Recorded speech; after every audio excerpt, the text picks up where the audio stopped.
समस्त श्रोता बंधुओं, आज के दौर में जो महामारी चल रही है, बिना भगवान की कृपा के इससे छुटकारा संभव नहीं है। इस नाते हम कलाकार बंधु आपके बीच अपनी बातों को गीत के माध्यम से भेजते हैं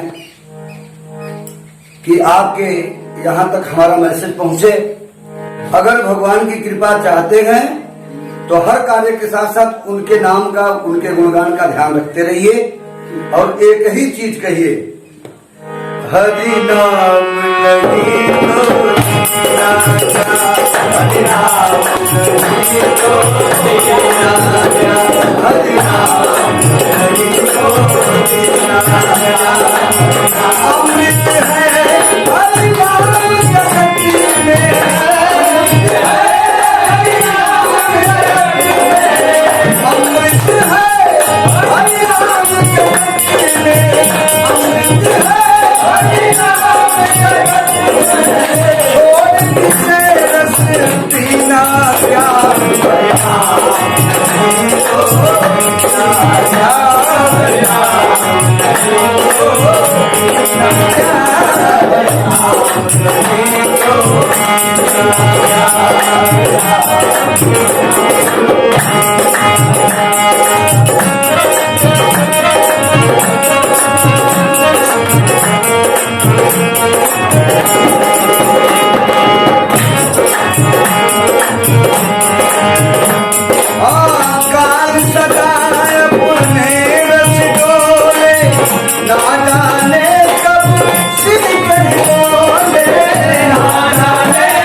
भूषण से सब अंग सजावे, रचना पर हरि नाम आवे, रचना पर हरि नाम आवे, रचना पर हरि नाम आवे। देह परी रह जाए रही पर, देह परी रह जाए रही पे, दिल कुंडल नदीना क्या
जय धन्य हो प्रभु श्री रामचंद्र। जय जय सिया राम।